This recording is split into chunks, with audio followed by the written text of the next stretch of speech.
Caim e Abel. Adão teve relações com Eva, a sua mulher, e ela ficou grávida. Eva deu à luz um filho e disse: Com a ajuda de Deus, o Senhor, tive um filho homem. Ela pôs nele o nome de Caim. Depois teve outro filho, chamado Abel, irmão de Caim. Abel era pastor de ovelhas e Caim era agricultor. O tempo passou. Um dia Caim pegou alguns produtos da terra e os ofereceu a Deus, o Senhor. Abel, por sua vez, pegou o primeiro carneirinho nascido no seu rebanho, matou-o e ofereceu as melhores partes ao Senhor. O Senhor ficou contente com Abel e com a sua oferta, mas rejeitou Caim e a sua oferta. Caim ficou furioso e fechou a cara. Então o Senhor disse: Por que você está com raiva?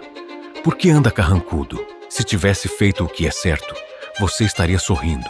Mas você agiu mal e por isso o pecado está na porta, à sua espera. Ele quer dominá-lo, mas você precisa vencê-lo. Aí Caim disse a Abel, o seu irmão: Vamos até o campo. Quando os dois estavam no campo, Caim atacou Abel, o seu irmão, e o matou.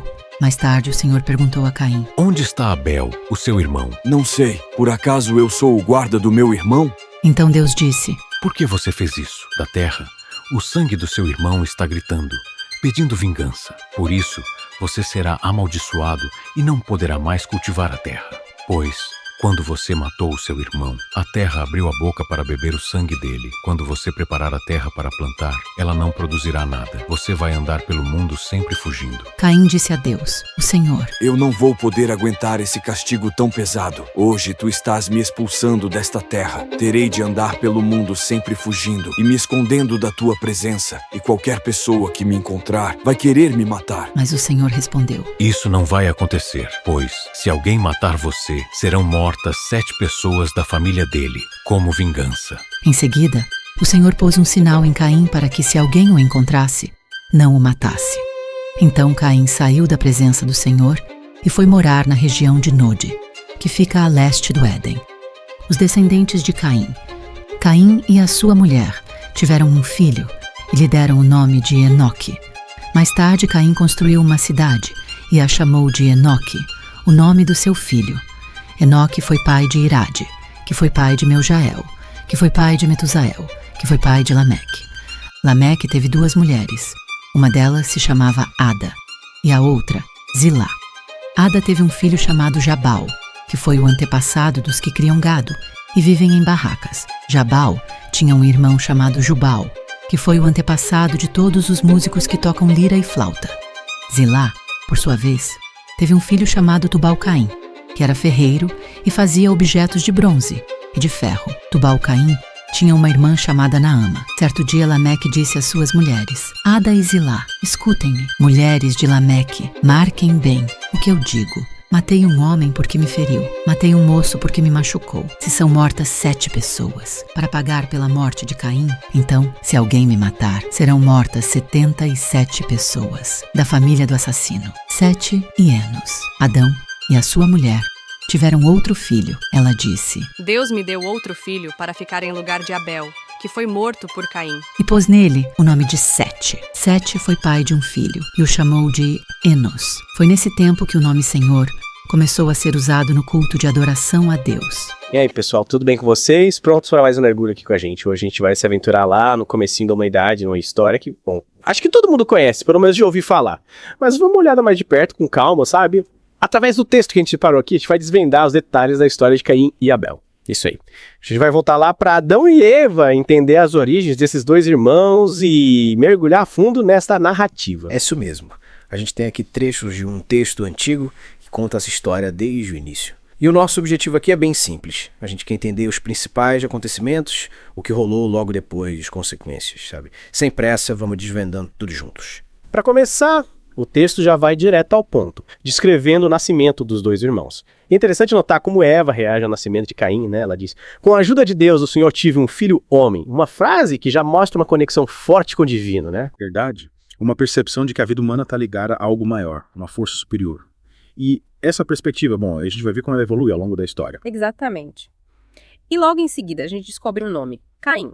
O texto não entra em detalhes sobre o significado do nome ou o porquê da escolha, mas a primeira fala de Eva já nos coloca dentro de um contexto específico, né? Sem dúvida.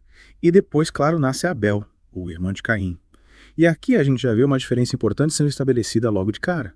Abel se torna pastor de ovelhas enquanto Caim se dedica à agricultura. É verdade. Essa é uma das primeiras divisões de trabalho que a gente encontra nas histórias sobre a origem da humanidade. Duas maneiras diferentes de se conectar com a terra e com a vida, né? É fascinante como essa divisão de tarefas aparece tão cedo na história, né? E essa diferença entre os irmãos, bom, ela vai ter um papel central na história. Total. E essa diferença nos leva diretamente para a questão das oferendas que cada um faz. Caim oferece alguns produtos da terra, uma oferta meio, sei lá, genérica. Já Abel, a forma como a oferenda dele é descrita é bem mais específica. Ele oferece o primeiro carneirinho nascido no seu rebanho e, o mais importante, as melhores partes. A ênfase está na qualidade, na escolha do que é oferecido, né? Exato. O texto destaca o primogênito as melhores partes. Isso sugere que o sacrifício envolve entregar algo precioso e não apenas qualquer coisa. E a reação divina, bom, ela é bem clara. Pois é. O texto diz que Deus gostou da oferta de Abel, mas rejeitou a de Caim. Uma diferença que, vamos combinar, já planta uma semente de conflito ali. E o texto não esconde os sentimentos de Deus nessa situação. Ele é bem direto. É verdade. Por que você acha que o texto é tão explícito sobre os sentimentos de Deus? Para deixar claro o que é certo e o que é errado logo de cara. Ou será que tem outras interpretações? Boa pergunta. E essa rejeição, bom, ela causa uma reação bem forte em Caim. O texto diz que ele ficou furioso, fechou a cara. Uma imagem bem poderosa, né? A raiva, o semblante fechado. Uma reação humana, mesmo nesse contexto bíblico. É impressionante como a reação de Caim é imediata e intensa. Essa primeira representação da emoção humana, será que ela se conecta com outras histórias de conflito e inveja que a gente vê depois? Pode ser, mas Deus tenta intervir, né? Ele pergunta diretamente para Caim, por que você está com raiva? Por que anda carrancudo? Uma pergunta que tenta entender a raiz desse sentimento. E a resposta de Deus continua com o alerta sobre o pecado. Ele diz, se tivesse feito o que é certo, você estaria sorrindo. Mas você agiu mal e por isso o pecado está na porta, à sua espera. Ele quer dominá-lo, mas você precisa vencê-lo. Uma mensagem forte sobre a escolha, sobre a capacidade de superar as vontades ruins, né? Essa ideia do pecado na porta, querendo dominar, é bem impactante. E a ênfase em você precisa vencê-lo, coloca a responsabilidade nas mãos de Caim. Toro. Mas a história, infelizmente, segue um caminho trágico. Caim chama Abel para dar uma volta no campo. Uma frase aparentemente inocente, mas que esconde uma intenção terrível. E no campo, longe de tudo e de todos, a violência acontece. O texto é direto. Caim atacou Abel, o seu irmão, e o matou. Essa frase curta e direta tem um peso enorme. É o primeiro assassinato, a quebra de um laço fundamental. Essa frase simples. Caim atacou Abel e o matou. Carrega tanta coisa, né? Que sentimentos essa frase te traz? Tristeza, medo, a fragilidade da vida, a força da violência é assustador. E logo em seguida, Deus confronta Caim. Onde está Abel, seu irmão? E a resposta de Caim é uma tentativa de negar a culpa. Ele responde com sarcasmo, sem nenhum remorso. Não sei, por acaso eu sou o guarda do meu irmão. É impressionante como a negação é tão forte quanto o ato em si. E a consequência divina vem rápida. Deus anuncia o castigo de Caim. A terra clama por vingança pelo sangue derramado. Caim é amaldiçoado, proibido de cultivar a terra. O texto é bem visual. Não poderá mais cultivar a terra abriu a boca para beber o sangue dele. Não produzirá nada. Caim se torna um andarilho, um fugitivo. A punição é severa e Caim reconhece isso. Eu não vou poder aguentar esse castigo tão pesado. Hoje tu estás me expulsando desta terra. Terei de andar pelo mundo sempre fugindo e me escondendo da tua presença, e qualquer pessoa que me encontrar vai querer me matar. Solidão e medo, né? Diante do desespero de Caim, Deus faz algo inesperado.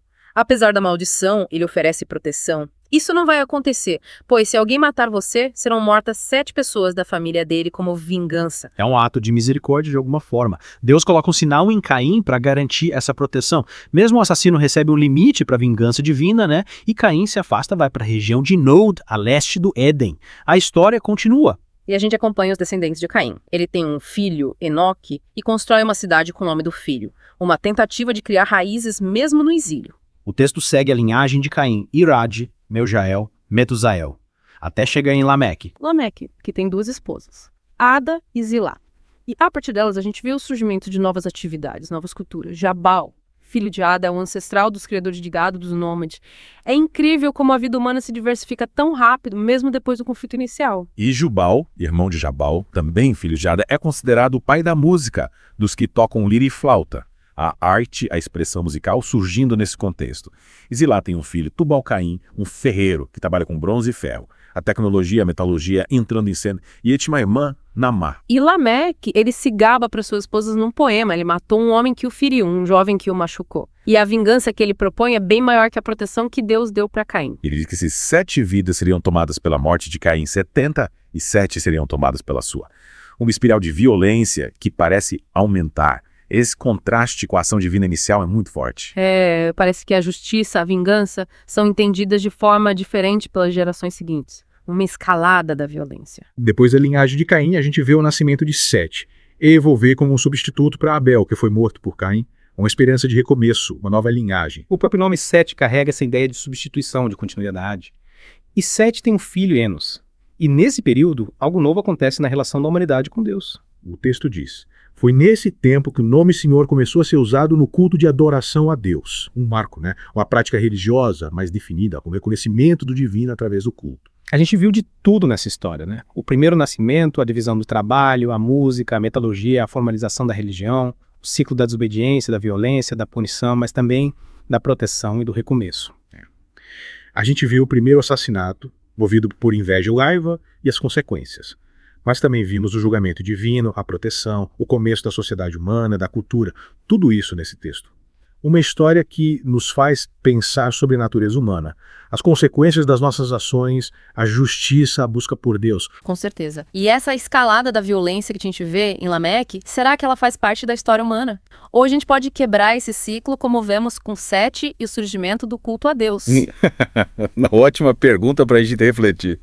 E com essa provocação a gente encerra nosso mergulho de hoje. Obrigado pela companhia. Valeu por estar com a gente. Até a próxima.